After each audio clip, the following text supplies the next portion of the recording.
Hello বন্ধুরা, আমাদের SD TV চ্যানেলে আপনাদের স্বাগতম। আমি দীপিকা চলে এসেছি আপনাদের জন্য গীতা এলএলবি সিরিয়ালের আপডেট নিয়ে। অগ্নিজিৎ মুখার্জির চোখ বেঁধে তাকে নিচে নামিয়ে বলা হয়, জেঠু তুমি এখন চোখ খোলো। সে চশমা পরেই দেখতে পারে, তার জন্য কেকের আয়োজন করা হয়েছে, মোমবাতি জ্বালানো হয়েছে। আমি কি এখন এই বুড়ো বয়সে জন্মদিন সেলিব্রেট করব? তোরা কি শুরু করেছিস কি?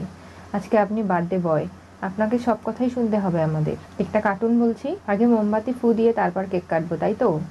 তখনই ঠাম্মি এসে বলে, দাঁড়াও, কি শুরু করেছো কি তোমরা? স্বস্তিক, এদিকে আয়। ফোনে মেহেক রয়েছে ভিডিও কলে। তুই ফোনটা ধর, আমি আসছি।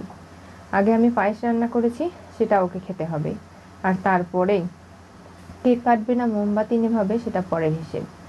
এই বলে ঠাম্মি নিজে হাতে অগ্নিজিৎ মুখার্জিকে পায়েস খাইয়ে দেয়। আর অগ্নিজিৎ মুখার্জি পায়ে হাত দিয়ে প্রণাম করে। তুমি দীর্ঘায়ু হও, আর সব কিছু পরিবারের মিটে যাক, আমরা সবাই একসাথে ভালো থাকি। চোখ দিয়ে জল পড়ছে অগ্নিজিৎ মুখার্জির।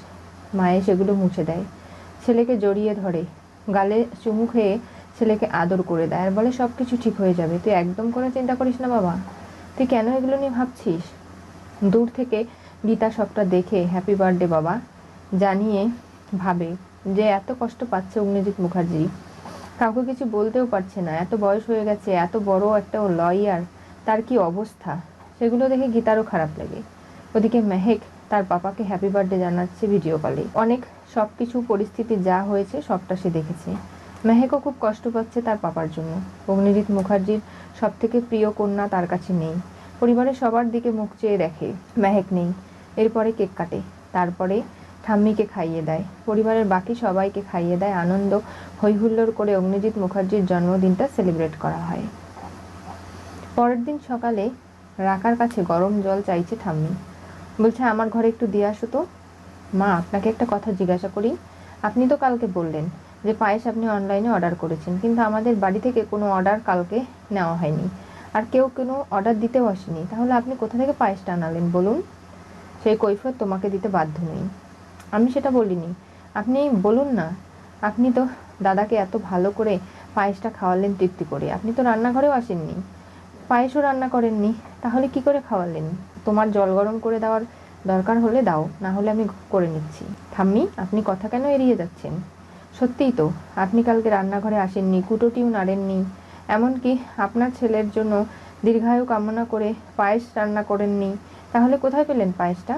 ছোট কাকিমণি, মেজো কাকিমণি সেটাই তো জানার চেষ্টা করছে, তাহলে আপনি সেটা বলছেন না কেন? দেখো গিনি, একদম বেশি কথা বলবে না। স্বস্তিক এসে বলে, কি ব্যাপার, এখনও খাবার টেবিলে ব্রেকফাস্ট যায়নি, অথচ তোমরা একটা বৃদ্ধ মানুষকে এখানে কাঠগড়ায় তুলে তাকে জেরা করছো কেন? কি হয়েছে? কালকে জিজ্ঞাসা করা হচ্ছে পায়েসটা অগ্নিজিৎ মুখার্জির জন্য কে রান্না করেছিল, সেটাই ঠাম্মি বলছে না। আমি বলছি, থাক না স্বস্তিক, কেন? গীতা রান্না করেছে। আমি জানতাম এটাই হবে। যখনই আমি জানতে পেরেছি যে ঠাম্মি সব কিছু লুকোনোর চেষ্টা করছে, আমার বুঝতে বাকি নেই, ওই বানিয়েছে পায়েস। তাহলে কি ঠাম্মি, আমি আপনার ছেলে অগ্নিজিৎ মুখার্জিকে জানাবো যে আপনি চুপ করে গীতার কাছ থেকে পায়েস রান্না করিয়ে এনে ওনাকে খাইয়েছেন না জানিয়ে। তারপর দেখি না আপনাদের সম্পর্ক কোথায় গিয়ে থাকে। ঠাম্মি হেসে ফেলে, বলে, আপনার ছেলে এবং আপনার তো সাপে নেউলে সম্পর্ক ছিল, সেটা গীতার কারণে ঠিক হয়েছে, আবার সাপে নেউলে সম্পর্ক না হয়ে যায়। তুমি কি করছিলে গিনি? তোমার শ্বশুরমশাইয়ের জন্মদিন, তোমার তো উচিত ছিল তাকে উইশ করা। না, আমি করতে পারবো না, ওনাকে কোনো সম্মান আমি করি না। উনি আর ওনার বড় ছেলে মিলে যেভাবে আমাকে পুতুল নাচ নাচিয়েছে, আমাকে নিয়ে খেলেছে, সেটা আপনাদের পরিবারের সবাই, প্রত্যেকটা মানুষ জানে। আমি ওনাকে সম্মান করতে পারবো না, তাই আমি এই জন্মদিনে ছিলাম না। তাহলে গীতা নিজের বাড়ির বউ হওয়ার দায়িত্ব পালন করেছে, তুমি কি কন্ট্রিবিউশন করেছো এই বাড়ির জন্য? হয়তো তোমার শ্বশুরমশাইয়ের জন্মদিনের সময় তুমি কানে হেডফোন গুঁজে গান শুনছিলে, না হয় রসালো গল্প কারোর সঙ্গে করছিলে ঘরের দরজা বন্ধ করে, আর তাও যদি না হয় তাহলে মুভি দেখছিলে। তাহলে আমার বউকে নিয়ে টানা হাসটা কেন করছো? ঠিক করে কথা বলো স্বস্তিক, ভুলে যেও না তুমি তোমার বড় দাদার বউয়ের সঙ্গে কথা বলছো। আর আজকে তোমার দাদা আসুক, আমি বলবো তো যে এখানে কী কী ঘটেছে। সার্থিককে তো আমি কোনোভাবেই ছাড় দেবো না। তখনই গীতাকে ফোন করে বসে। গীতা কোর্টে যাওয়ার জন্য তৈরি হচ্ছে। কি হয়েছে বল দিদি? কী রে, কালকে শুনলাম শ্বশুরমশাইয়ের জন্য পায়েস বানিয়ে নিয়ে চলে এসেছিলি, তো মুখার্জি পরিবারে কেন ঢুকিসনি? বাড়ির বউ চোরের মতো চলে গেলি? দূর থেকে দেখেছি আমার শ্বশুরমশাই তৃপ্তি ভরা পায়েস খেয়েছি, এতে আমার শান্তি, আর কি চাই? তাহলে বাড়িতে না ঢুকে চলে গেলি কেন? এই পরিবারের জন্য তুই কি করেছিস বল? এখন একটাই কথা বলবো, মেহেককে ফিরিয়ে দিয়ে যা। ওকে উস্কানি না দিয়ে, বাবা এবং মেয়ের সম্পর্ক খারাপ না করে মেহেককে ফিরিয়ে দিয়ে যা যদি তোর সাহস থাকে। তাহলে না বুঝবো যে তুই এই পরিবারের জন্য একটা হলেও কিছু করেছিস। দেখ দিদি, তোর সঙ্গে আমি ঝগড়া করতে চাই না, সেই মুখ তো নেই তোর, কেন ঝগড়া করবি তুই বল? অগ্নিজিৎ মুখার্জি খালি জানুক তুই পায়েস রান্না করে চুপ করে দিয়ে গেছিস, তারপরে দেখ না তোকে কি করে। আর তোর জন্যই আজকে আমার সংসারটা ভেঙে গেছে। তোকে তো আমি কোনোভাবেই ছাড়বো না গীতা। তুই কি ভেবেছিস যে তুই দূর থেকে এগুলো করে সবার মন জয় করে ফেলবি? কখনো না। আর আমি কোনো দিনও তোকে ক্ষমা যে করতে পারবো না সেটা নিশ্চয়ই তুই জানিস। আমি সব কিছু জেনে গেছি, কোনোভাবেই কোনো কিছু আর গোপন থাকবে না। বুঝতে পেরেছিস তো? শ্বশুরমশাইয়ের প্রতি এত ভালোবাসা, এত যত্ন, এত স্নেহ, সে তো তোকে সহ্য করতে পারে না। দেখ, আমাদের মধ্যে মতবিরোধিতা তৈরি হয়েছে, সেজন্য উনি যে আমাকে ভালোবাসেন না, দেখতে পান না, এটা তোর ভুল ধারণা। এগুলো বলিস না, তাহলে কিন্তু খুব খারাপ হয়ে যাবে।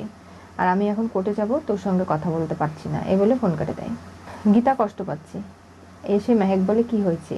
আমার দিদি সবসময় আমার সঙ্গে খারাপ ব্যবহার করে। ও আমাকে ফোন করে জানায় তাই বলে রাগ দেখাচ্ছে। সবার আমার উপরে খুব রাগ, আমি সবার তো ক্ষতি করেছি তাই না?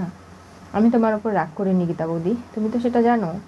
তোমার মতো মিষ্টি মেয়ে কী করে রাগ করবে? আমার কোর্টে যেতে হবে, কিছু কাজ আছে, তুমি থেকো এখানে। আমি কিন্তু বিয়ে করলে অঙ্কিতকেই বিয়ে করব, তাছাড়া আর কাউকে নয়। আমি কিন্তু ওকে খুব ভালোবাসি। আমি নিজে দাঁড়িয়ে থেকে অঙ্কিতের সঙ্গে তোমার বিয়ে দেবো মেহেক, তুমি চিন্তা করো না, আমার কথা আমি ঠিক রাখবো। তখনই দরজা খুললেই পদ্ম চলে আসে।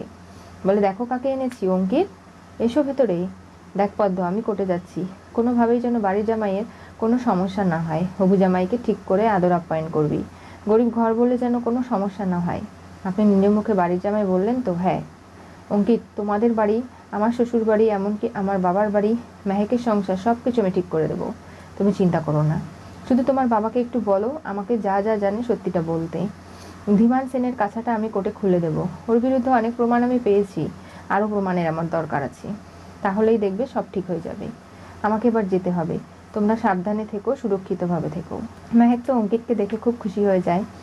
পদ্ম বলে, তোমরা গল্প করো, আমি চা ব্যবস্থা করছি। গীতা কোর্টে যেতে না যেতেই ভজন বলে, তোর সঙ্গে কিছু কথা আছে। তার মানে তুমি যখন এসেছো তোমার বসও এসেছে। লেজ নড়াতে নড়াতে, এই ঠিক করে কথা বল। কেন? তোমার মতো এথিক্স নাই, মেরুদণ্ডহীন একজন মানুষের সাথে কী বা কথা বলবো? তখনই ধীমান সেন চলে আসে। বলে, গীতা, এই কেসটা শক্তি সিংকে ছেড়ে দাও। এমনকি এই ঝর্ণা চৌধুরীর কেসটা ছেড়ে দিতে, যেটা নিয়ে চীনা যোগের মতো পড়ে আছো, কত টাকা লাগবে সেটেলমেন্ট করে নাও। আমি তোমাকে বলছি, তোমার যা লাগবে আমি সবটা দিতে রাজি আছি, তোমাকে সোনায় মুড়িয়ে দেবো। অত টাকা পয়সা প্রয়োজন, সবটা দেবো। এই কেসটা থেকে তুমি শুধু সরে দাঁড়াও। এসব কি বলছেন? আমার কাছে একটাই এথিক্স, হয় জেলে পড়ো, না হলে মারো। তাছাড়া আর কোনো এথিক্স নেই। আমাকে এরকম মেরুদণ্ডহীন ভাববেন না। আমি টাকার কাছে বিক্রি হই না। আমি এমনি লয়ারিতে কোনো যদি আইনি ভাষা দিতে হয় পরামর্শ, তখন টাকা নেই। তাছাড়া কোনো ফিস আমি নেই না, আমার কোনো লোভও নেই, আমি সেটা নিতেও চাই না। বুঝতে পেরেছেন? এই গীতা, তোমাকে ভালোভাবে বলছি, তা না হলে কিন্তু এর ফল ভালো হবে না। তুমি আগুন নিয়ে খেলা করছো। নিজেকে আপনার এতটা মহান কেন মনে হয়? আগুন একটা পবিত্র জিনিস। আপনার মতো কুৎসিত লোকের কাছে সেটাও কম হয়ে যাবে। আপনার জন্য যত জঘন্য খারাপ কথা বলা যাবে ততই ভালো, সেটাও কম পড়ে যাবে। তাহলে কি ভাবছেন কি নিজেকে? আপনাকে একটা জিনিস শোনাই কি? এই দেখুন, আমার ফোনে রেকর্ড হয়ে গেছে। আপনি আমাকে কি কি বলেছেন, কি কি বলে ধমকি দিয়েছেন, আর কি দেওয়ার লোভ দেখিয়ে কেসটা থেকে সরে যেতে বলেছেন। এই গীতা এলএলবি সব সময় প্রমাণ জোগাড় করে। কোর্টের ভেতরে আমার মুখ চলে আর কোর্টের ভেতরে হাত। যখন কোর্টের ভেতরে আপনার কাছা খুলে দেব, আমার প্রশ্নে আপনাকে জর্জরিত ক্ষতবিক্ষত করব, তখন বুঝবেন এই গীতা এলএলবি কতটা এক্সপার্ট। কোর্টের ভেতরে তার কীরকম মুখ চলে। আরে কোর্টের ভেতরে একটা আইন রয়েছে, প্রধান বিচারপতি সব কিছু দেখাশোনা করে, কিন্তু বাইরে যখন বেচাল দেখি তখন আর হাত ঠিক থাকে না, একদম মনে হয় শেষ করে ফেলি। গীতা, ভজন ওকে বোঝাও।